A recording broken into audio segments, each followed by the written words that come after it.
welcome to the episode where we start a CMC daddy daycare thing. Okay then. This episode brings up an important point of how cutie marks work, and as much as we're tired of talking about that, I think it's really important to bring up how exactly you can fit your destiny to your cutie mark and what control over it you can have. And from what the show has taught us before, you don't have too much control of it, but you still have enough, and you probably know what you like at this point, and you can probably lean towards that, I guess. This episode does a good job exploring that a little bit, but not enough to personally fit my taste, but we're gonna talk about it as I talk about the episode, and hopefully you understand my point of view relatively soon. But anyway, we start off as I guess the CMC got their cutie marks in business, as they are coaching a hopeful artist in her first attempt to get her cutie mark. I call it bold and brash. More like belongs in the trash! The CMC then get the idea to mainstream their successful business by making it more marketable and more accessible. And is this business talk getting old yet, or what? Business. Numbers. Is this working? Yes. Yeah! We find out that the CMC have chosen Camp Friendship because that one episode had it, I guess. How did these three take over a whole summer camp? Who's in charge of this thing? I can't believe we got a cutie mark on the first day! Stop right there, criminal scum! Here we find Rumble, who's pissed because he has to live in the shadow of his brother, and doesn't really want to go to cutie mark camp, or get his cutie mark.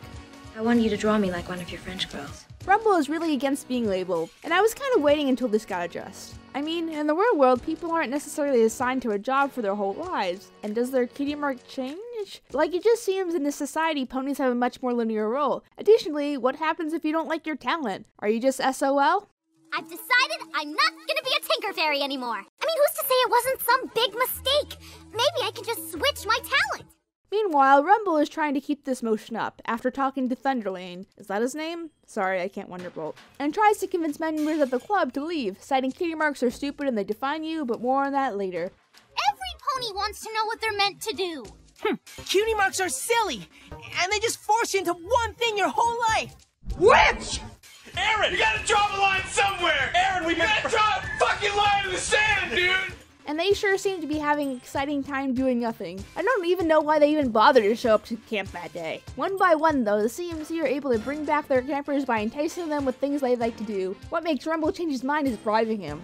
Don't look at me like that, that's what it is. They also bring his brother along to have him cooking to show that even if you're destined to do anything that you can still cook. Anyone can cook.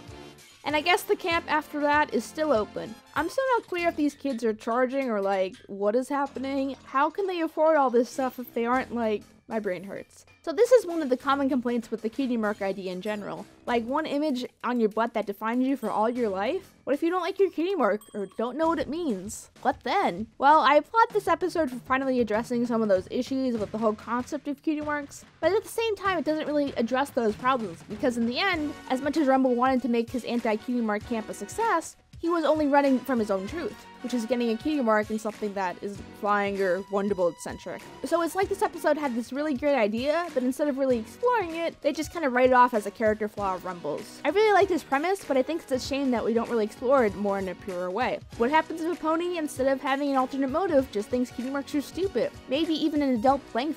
I'd like to see more stories that explore concepts like this. Who knows? I think we can get some meaningful commentary out of this subject matter. I don't know. Comment below and yell at me what you think. And subscribe if you want to. And that's all, folks, except it's not time for the ending gag.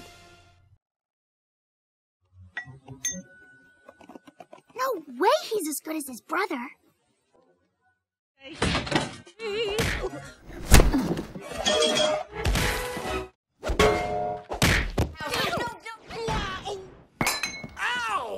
Whoops.